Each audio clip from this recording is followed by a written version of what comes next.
Hello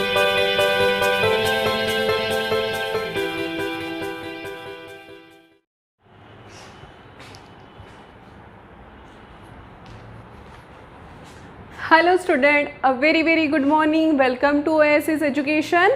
तो आप लोगों की पढ़ाई बहुत ज़ोरों शोरों से चल रही होंगी, ये मैं होप करती हूँ। तो चलो फिर हम हमारा जो टॉपिक है that is nuclear physics and radio activity, जिसमें से हमारा न्यूक्लियर का पोर्शन टोटली कंप्लीट हो चुका था और हम आए थे रेडियो एक्टिव डीके के ऊपर। देन हमने प्रीवियस लेक्चर में अल्फ़ा, बीटा, गामा तीनों डीके देखे थे, जिसमें अल्फ़ा तो नॉर्मल था लेकिन बीटा में क्या था, beta minus, beta plus and electron capture. और गामा तो बहुत ज़्यादा सिंपल था, that is not the decay, that is the electromagnetic wave. Okay, तो चलो फिर हम हमारा जो नेक्स्ट पोर्शन है उसके ऊपर आते हैं, that is law of radio active decay. इसके कुछ लॉज होते हैं रेडियो एक्टिव डीके होने के, तो चलो हम इसको समझते हैं।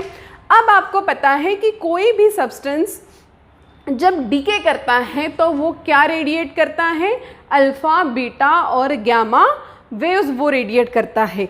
अब हम ये बता सकते हैं क्या, मानो कि यहाँ पे न्यूक्लियस है, यहाँ पे एक बॉक्स है, बॉक्स में बहुत सारे न्यूक्लियस रखे हैं, तो क्या हम इसको बता सकते हैं कि कौन सा न्यूक्लियस कब डीके करने वाला है, कितने नंबर ऑफ न्यूक्लियर डीके होने वाले हैं, या कब ये डीके होने वाला है, हम ये नहीं क्लैरिफाई कर सकते। ठीक है, जैसे कि मानो कि आप कभी किसी डॉक्टर को पूछ सकते हो क्या कि उसने पहले ही दवाखाना डाल दिया, अपना हॉस्पिटल बना लिया, और आप उसी दिन जाके सर आपके यहाँ पे कितने पेशेंट्स आते हैं, तो we can ask that kind of question कि आपके यहाँ कितने पेशेंट्स आते हैं। वो ये कब बताएगा, जब उसका हॉस्पिटल के 2-3 मंथ्स हो जाएगा तो वो डिसाइड कर पाएगा, और वो भी एक नियर अबाउट वैल्यू वो आपको बताएगा। कंफर्म नहीं बता सकता कि मेरे यहाँ डेली के 100 पेशेंट आते हैं या 50 पेशेंट आते हैं, ऐसा वो नहीं बता सकता, वो सिर्फ एक एवरेज रेंज आपको बताएगा। उसी तरीके से हम भी नहीं बता सकते कि जो डीके है ये कितने जो एलिमेंट्स है वो डीके, कितने न्यूक्लियस है जो डीके होने वाले हैं, ये हम नहीं बता सकते। ठीक है, तो जो साइंटिस्ट थे उन्होंने जब इसके ऊपर रिसर्च किया तब उन्होंने ऐसे कुछ लॉज बनाए जिससे थोड़ा सा हम पता कर सकते हैं कि हाँ ठीक है इतने हो सकते हैं, but the value not confirm कि 10 होंगे या 50 होंगे। ठीक है, तो यहाँ पे ये जो न्यूक्लियाई है, देखो न्यूक्लियस और number of nucleus called as nuclei. ठीक है, तो यहाँ पे ये जो न्यूक्लियाई हैं ये कितने कब डीके होंगे ये हम नहीं बता सकते। ठीक है, अब मानो कि यहाँ पे ये जितने आपको न्यूक्लियाई दिख रहे हैं इसमें से कुछ स्टेबल है, कुछ अनस्टेबल है, और जो अनस्टेबल है वो डीके कर जाएंगे। अनस्टेबल क्या करेंगे, डीके करेंगे, अल्फा, बीटा, गामा रेडिएट करेंगे, तो क्या होगा, जो वैल्यू है वो डिक्रीज हो जाएगी। वैल्यू डिक्रीज होंगी ना, मानो कि नंबर ऑफ 100 थे उसमें से 80 डीके हो गए, 20 ही बचे, मतलब वैल्यू क्या हुई, वैल्यू डिक्रीज हो गई। तो यहाँ पे इसको इस तरीके से कहा जाता है कि delta N by delta T. अब ये डेल्टा एन और डेल्टा टी क्या है, ये है रेट ऑफ डिके। ठीक है, ये क्या है, इसको कहा जाता है रेट ऑफ डिके। ठीक है, अब ये डेल्टा एन मतलब change in nuclei. Yes, nuclei तो बहुत सारे हैं, फिर उसमें से कुछ स्टेबल है, कुछ अनस्टेबल है, कुछ डिके कर जाएंगे तो न्यूक्लियाई में चेंजेस आ जाएंगे। यस, और ये चेंजेस किस पे डिपेंड करेगा, ये चेंज डिपेंड करेगा टाइम पे, कि कुछ टाइम पीरियड लगेगा डीके होने के लिए, initial time, final time, decay start कब होगा, तो it's all depend on time. तो रेट ऑफ डीके किस पे डिपेंड है, change in nuclei per unit time. Change in nuclei per unit time, it is directly proportional to the n, directly proportional to the n, or what is that n, number of nuclei left in the sample, number of nuclei left in the sample. Sample में इतने सारे nuclei थे, इसमें से कुछ decay हो गए कुछ टाइम पीरियड के लिए, तो वो क्या हो गए, डिक्रीज हो गए। तो उसमें कितने लेफ्ट बचे, number of nuclei left in the sample that is n बचे। तो जितने थे उसमें से कुछ डिके हो गए, मतलब वो डिक्रीज हो गए। तो डिक्रीज हो गए तो हम क्या लेंगे, यहाँ पे माइनस साइन लेंगे। ठीक है, तो अब इसको हमको सॉल्व करना है। ये किस तरीके से आया, आपको समझ में आ गया। Delta N change in the nuclei per unit time is directly proportional to the number of nuclei left in the sample। तो इसको सॉल्व करते हैं। अब डायरेक्टली प्रोपोर्शनल का साइन हमको हटाना है, तो हम उसके लिए कुछ तो भी कांस्टेंट लेते हैं। तो हमने ले लिया लैम्बडा। ये लैम्बडा क्या है, it is radio active constant, radio active constant है। ठीक है, अब इसको रीअरेंज करते हैं। Delta N by N is equals to delta T. मैं माइनस साइन इधर ले जाती हूँ, सॉरी मैंने लैम्बडा नहीं लिखा, लैम्बडा डेल्टा टी। तो ये माइनस साइन हम इधर लेके जाते हैं। ओके, ठीक है। अब यहाँ पे देखो, आपको दिख रहा है, यहाँ पे देखो सेम सैंपल है। अब जब ये सैंपल का टाइम t0 था, तब नंबर ऑफ न्यूक्लियाई कितने थे, n0। और ये कब की पोजीशन है, इनिशियल की, जब टाइम 0 था, स्टार्ट ही नहीं हुआ था, डीके प्रोसेस स्टार्ट ही नहीं हुई थी, तो टाइम क्या था, 0। तब नंबर ऑफ न्यूक्लियाई कितने थे, n0। और जब टाइम t हो गया, जब टाइम t हो गया, तो नंबर ऑफ न्यूक्लियाई कितने हो गए, n नंबर ऑफ न्यूक्लियाई हो गए। समझ में आया। टाइम जब 0 था, जब स्टार्ट ही नहीं हुआ था, इनिशियल कंडीशन थी, तब नंबर ऑफ न्यूक्लियाई n0। और जब टाइम t हो गया, मतलब वॉच जब स्टार्ट हो गई, तो वो कितना हो गया, n हो गया। अब मुझे क्या करना है, इसको सॉल्व करना है, तो हम इंटीग्रेशन कर लेते हैं।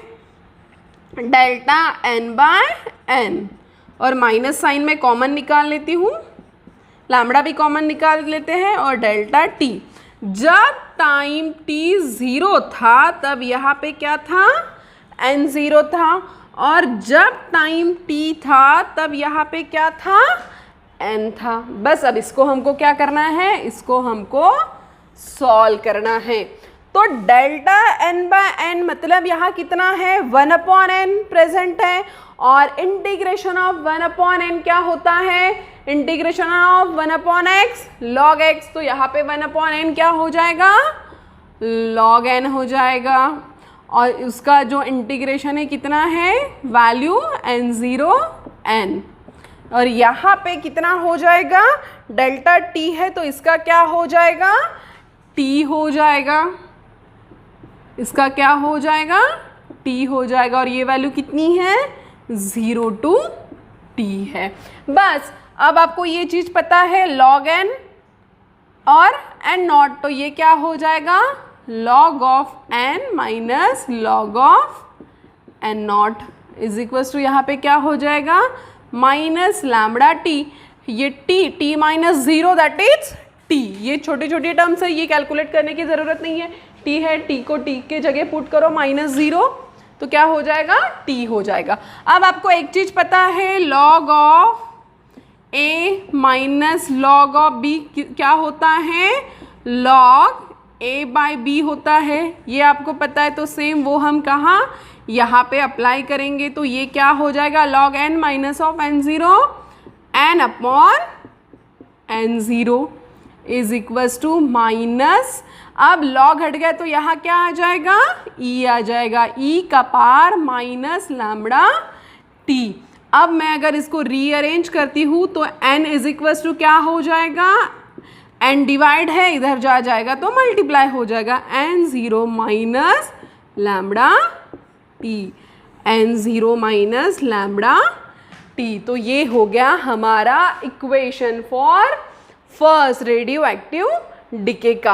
अब अगर हमको ग्राफ इसका बनाना है, तो मानो यहाँ पे टाइम t है और यहाँ पे n 0 है, ठीक है। अब जब ये t यहाँ पे इंक्रीज हो रहा है, जब t इज इक्वल्स टू 0 है तब इसकी वैल्यू ज़्यादा आएगी, जब t इज इक्वल्स टू 0 है तो इसकी वैल्यू ज़्यादा आएगी। और जैसे जैसे टाइम हमारा बढ़ता जाएगा वैसे वैसे ये डिक्रीज होता जाएगा और एक टाइम ऐसा आएगा कि यहाँ जाके ये मीट हो जाएगा, कहीं तो भी जाके ये मीट हो जाएगा। तो that is the graph between t और n0, ठीक है। तो ये हो गया हमारा first law of radio activity. अब हमको इसके बाद जो करना है, उसका जो कैलकुलेशन करना है, दैट इज एक्टिविटी। हमको क्या कैलकुलेट करना है? एक्टिविटी। अब स्टूडेंट, एक्टिविटी का मीनिंग क्या होता है कि हमको कोई भी प्रोसेस करना है तो जो प्रोसेस हम करते हैं which is called as activity. मतलब जैसे कि आप जब कॉलेज में रहते हो आपको कुछ एक्टिविटीज़ दी जाती है, स्पोर्ट्स की एक्टिविटीज़ होती है, असाइनमेंट की एक्टिविटीज़ होती है, ठीक है। तो उसी तरीके से यहाँ पे ये जो रेडियो एक्टिव डिके होते हैं इनकी भी एक एक्टिविटी होती है, डिके होने की एक्टिविटी होती है। डिके जब ये करते हैं तो ये एक्टिव हो जाते हैं, that is called as activity. आप ये नोट डाउन कर लो, हम एक्टिविटी को देख लेते हैं फट से।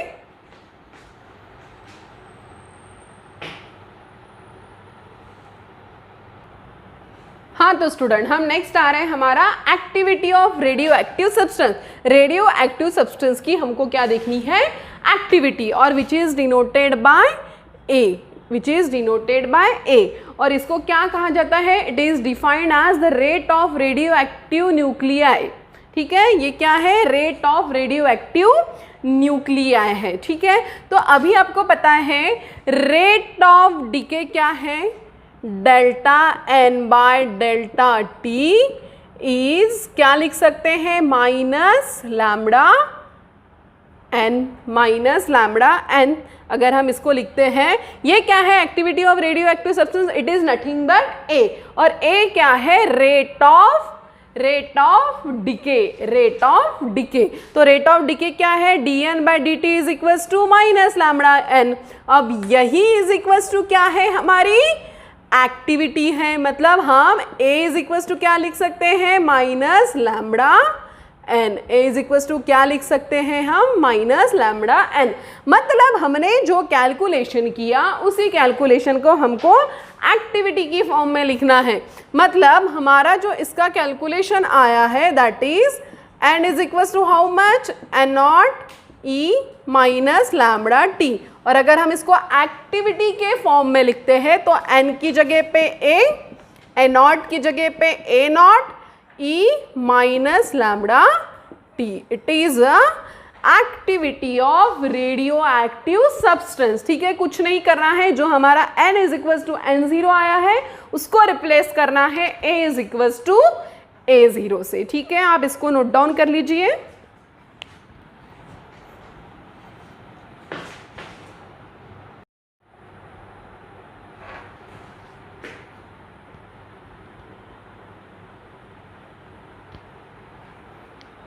हाँ तो स्टूडेंट, अब हम हमारा नेक्स्ट टॉपिक पे आते हैं, दैट इज हाफ लाइफ, आधी लाइफ, ठीक है। तो हाफ लाइफ क्या होता है? ये ऐसा टाइम है जहाँ पे न्यूक्लियाई आधे हो जाते हैं। It is the time when the nuclei, radio active nuclei will be half. कैसे हो जाएंगे? हाफ। दैट मीन्स उसकी जो एक्टिविटी है वो भी कैसी हो जाएगी? हाफ एक्टिविटी हो जाएगी। तो हाफ लाइफ में हम देखो क्या करने वाले हैं। यहाँ पे जो हमारा ये वाला इक्वेशन है that is n is equals to n0 e minus lambda T. तो यहाँ पे जो टाइम है वो कैसा हो जाने वाला है? हाफ। तो जब टाइम हाफ हो जाएगा तो हमारे जो number of nuclei it is also half, ये भी हाफ हो जाएंगे। तो बस क्या करना है? n की जगह पे n02 डालना है और t की जगह पे t हाफ डालना है। तो बस put the values and get the equation. तो चलो फिर सॉल्व करते हैं।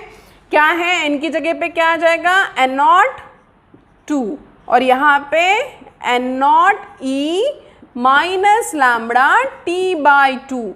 N naught get cancel, E को हमको लगाना है तो यहाँ पे क्या आ जाएगा, log of 1/2 is equals to, E हट गया minus lambda T by to.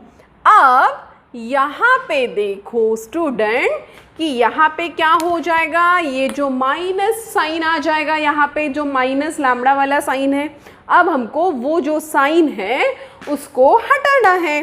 क्या करना है हमको, वो जो साइन आया है उसको हमको हटा देना है। तो हमको क्या करना है, यहाँ पे माइनस साइन को हटा देना है। तो हम क्या करेंगे, मल्टीप्लाई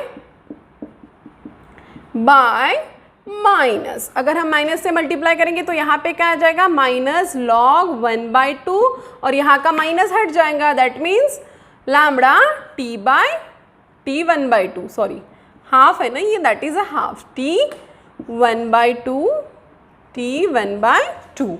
अब देखो यहाँ पे माइनस लॉग 1/2 है, तो क्या मैं ये माइनस साइन हटाने के लिए log 2 लिख सकती हूँ? यस, मैंने इसको उल्टा लिख दिया।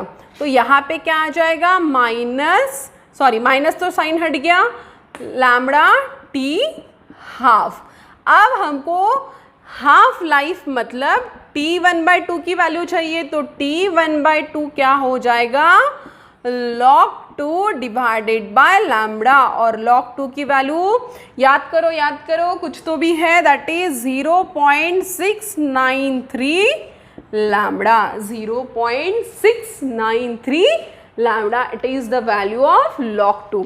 अब देखो स्टूडेंट, यहाँ पे एक चीज को आप अच्छे से समझिए कि यहाँ पे N0 है, ठीक है, नंबर ऑफ न्यूक्लियाई प्रेजेंट है डीके वाले। अब इसका जो टाइम है वो हाफ हो गया, कैसा हो गया, हाफ। तो ये क्या हो जाएगा, N0/2। अब फिर से जब ये डीके हो जाएगा हाफ लाइफ के लिए, तो यहाँ क्या आ जाएगा, फिर से टी हाफ, मतलब N0/2 स्क्वायर आ जाएगा। फिर से अगर ये डीके होता है, फिर से यहाँ पे टाइम हाफ हो जाएगा, तो ये N0/2 का क्यूब आ जाएगा। मतलब अगर हम ये फॉर्मूले को सॉल्व करके देखते तो हमको ये दिख रहा है कि N0 का पावर n, इस तरीके से हमको इसकी वैल्यू मिलने वाली है, ठीक है। देन नेक्स्ट, अगर आपको विजिबल हो रहा होगा तो यहीं पे देख लेते हैं विदाउट वेस्टिंग आवर टाइम। हाँ तो चलो ठीक है, यहाँ पे देख लेते हैं। देन उसके बाद एक आपको कैलकुलेट करना है average mean life, average mean life, okay, average mean life.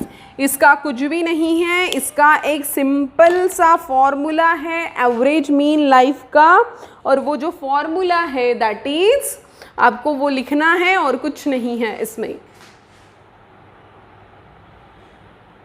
हाँ, तो ये जो एवरेज मीन लाइफ है स्टूडेंट, तो एवरेज मीन लाइफ का कुछ नहीं, एक सिंपल सा फॉर्मूला है दैट इज 1/λ। टी एवरेज आप इसको लिख सकते हो, T average is equal to क्या हो जाएगा, 1/λ। और टी हाफ कितना है स्टूडेंट, 0.693 डिवाइडेड बाय लैम्बडा। मतलब टी एवरेज अगर आप लिखते हो तो that is 1.44 T half, 1.44 T half, और कुछ भी नहीं है। इसके बाद हमको पढ़ना है सक्सेसिव डिसइंटीग्रेशन, ठीक है। तो हम अब आगे बढ़ के देखने वाले हैं सक्सेसिव डिसइंटीग्रेशन।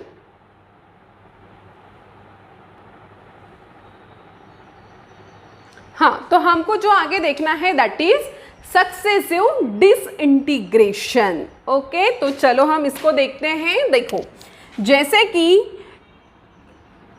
A1 न्यूक्लियाई था, ये इसने डीके किया तो ये क्या बन गया, A2 बन गया। देन A1 जब डिके कर गया A2 बना तो डिके कांस्टेंट क्या था हमारा लैम्डा 1।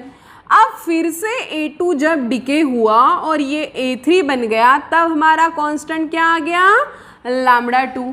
तो ये जो सीरीज है ये क्या हो गई, ये प्रोसेस कंटिन्यू स्टार्ट रह गई। ठीक है, तो दैट इज इसको हम कह सकते हैं radio active series, that is radio active series हम बोल सकते हैं। ठीक है, आपको समझ में आएगा। A1 डिके हुआ A2 बना, A2 डिके हुआ A3 बना, मतलब यहाँ पे देखो A1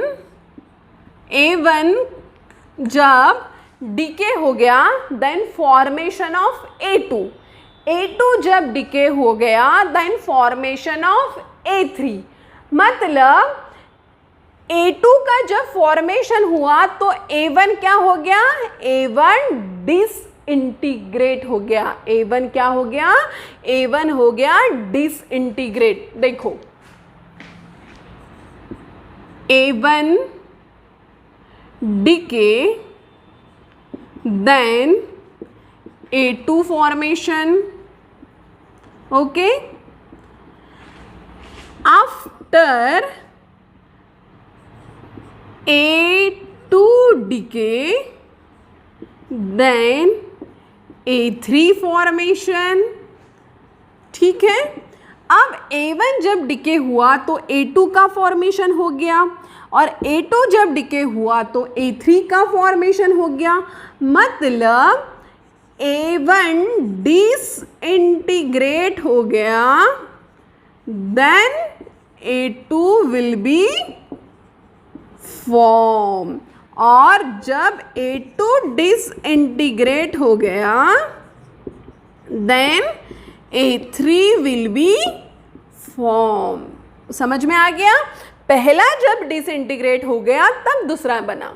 ठीक है, अब इसका टाइम देखते, T0 टाइम, मतलब टाइम जब स्टार्ट ही नहीं हुआ था, जब A डिके कर गया तब टाइम स्टार्ट ही नहीं हुआ था, तो यहाँ पे A1 का क्या हो जाएगा न्यूक्लियाई, हमको पता है T0 के लिए कितना होता है N0, और ये दो तो 0 ही रहेंगे। वाई, बिकॉज टाइम तो स्टार्ट ही नहीं हुआ था।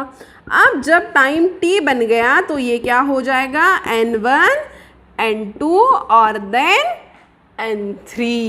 ठीक है, अब N2 जो है, N2 जब डिसइंटीग्रेट हुआ तब N3 बना, A2 जब डिसइंटीग्रेट हुआ तब A3 बना, मतलब डिसइंटीग्रेशन जब तक पहला एटम नहीं होगा तब तक दूसरे का फॉर्मेशन नहीं। हाँ, तो स्टूडेंट यहाँ पे देखिए एक चीज़ थोड़ा समझिए कि at time T DN2 what? DN2 accumulate, क्या हो गया, DN2 nuclei of A2, DN2 क्या है, न्यूक्लियाई है A2 का, accumulate एट टाइम, कौन से टाइम पे, डेल्टा T पे। कब बनाए, जब टाइम डेल्टा T था तब DN2 का फॉर्मेशन हुआ, और DN2 क्या है, A2 का एक्यूमुलेशन है, A2 का एक्यूमुलेशन है। मतलब हम इसको इस तरीके से लिख सकते हैं कि DN2 is equals to, DN2 कहा गया हमारा ये था, N2 कब बना, जब A1 डिसइंटीग्रेट हो गया, मतलब यहाँ पे लिख सकते हैं N0 lambda 1 minus, sorry dt हो गया ना, यहाँ पे dt आ जाएगा, माइनस N2, अब ये N0 बोलो, sorry N1 lambda 1 dt minus N2 lambda 2 dt। ठीक है, अगर हम dt को इधर ले आते हैं तो क्या हो जाएगा, dN2 बाई dt कर सकते हैं हम लोग। ठीक है, तो मैं अगर dN2 को इधर ले आती हूँ तो dN2 by dt is equals to N1 lambda 1 minus N2 lambda 2। अभी हमको n की वैल्यू पता है, कितना था, N0e माइनस लैम्डा t, तो put the value of n, how much, N0e minus lambda T, ये वैल्यू इसमें पुट कर देते हैं dN2/dt, n को इसमें पुट कर दो N0e minus lambda t lambda 1 minus lambda 2 N2, ठीक है। अब ये जो लीनियर इक्वेशन हमको मिला, इसको हमको क्या करना है, आगे सॉल्व करना है। आपको इंटीग्रेशन डेरिवेटिव्स पता है, बट जब आप इसको सॉल्व करोगे तो आपको फाइनल एक, हाँ तो स्टूडेंट यहाँ पे आप देखिए कि हमने जो dN2/dt निकाला था that is N1 lambda 1 minus N2 lambda 2। अब N1 की जो वैल्यू हमारे पास है that is N0e minus lambda t, you have to put that values in that equation. अगर मैं इसको इक्वेशन नंबर 1 लिख देती हूँ तो मैंने क्या किया, N1 की वैल्यू यहाँ पे पुट कर दी, put the values, okay. After that equation को थोड़ा रीअरेंज कर लिया, dN2/dt था, ये लैम्बडा 2 N2, तो मैंने क्या कर दिया प्लस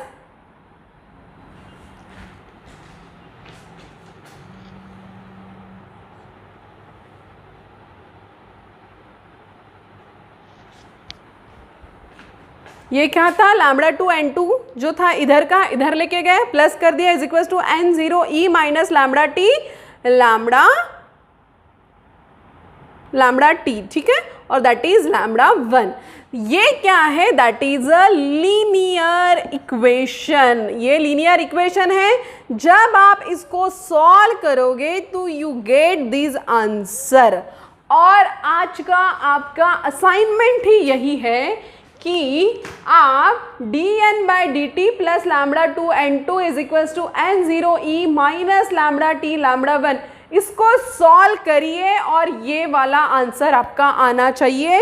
ये आप असाइनमेंट में सॉल्व करके मुझे भेजेंगे, ओके। तो ये जो है ये जो लीनियर इक्वेशन है इसका डायरेक्ट ये आंसर है और ये आपको आंसर मिल जाएगा, ठीक है। तो that is the successive disintegration. थोड़े टर्म्स डिफिकल्ट थे लेकिन कुछ नहीं है, आसान है। आप इसको सॉल्व करोगे तो आपको ये मिल जाएगा। और स्टूडेंट हर कोई मुझे असाइनमेंट भेजेगा इसको सॉल्व करके, ये सॉल्व करके ये कैसे आएगा। आप मैथ्स पढ़ रहे हो, मैथ्स में इंटीग्रेशन डेरिवेटिव दोनों टर्म्स है, तो आपको ये आना ही चाहिए, ठीक है। नहीं आया तो मैं तो हुई, लेकिन पहले आप इसको सॉल्व करिए और मुझे इसका आंसर आपको भेजना है, ओके। तो यहाँ पे हमारे रेडियो एक्टिव लॉज खत्म। फर्स्ट लॉ हमने देखा था that is rate of decay per unit time is directly proportional to the number of nuclear left in the sample, dN/dt directly proportional to the n, that is our first, जिससे हमको value मिली थी n is equals to N0e minus lambda t. उसके बाद हमने activity देखा था जिसको हमने n को रिप्लेस किया था a से और n0 को रिप्लेस किया था a0 से। देन हमने देखा था हाफ लाइफ। आफ्टर दैट हमने देखा था एवरेज मीन लाइफ। कुछ नहीं, एवरेज मीन लाइफ का एक फॉर्मूला है 1/लैम्बडा, ओके। और उसके बाद हमने देखा है सक्सेसिव डिसइंटीग्रेशन। और यहाँ पे आपके लॉज पूरे खत्म। उसके बाद थोड़ी सी थ्योरी बची है, न्यूक्लियर फ्यूजन, न्यूक्लियर फिजन, जो हमने ऑलरेडी देख चुके हैं, बट इसको थोड़ा डिटेल में पढ़ना है, ठीक है। तो नेक्स्ट लेक्चर में हम ये लेके आने वाले हैं। और हाँ स्टूडेंट, भूलना नहीं है मुझे इसका आप इंटीग्रेशन इसको सॉल्व करके आप मुझे असाइनमेंट में भेजिए, ओके। चलो हम फिर से मिलते हैं हमारे नेक्स्ट लेक्चर में। आज के लिए इतना ही।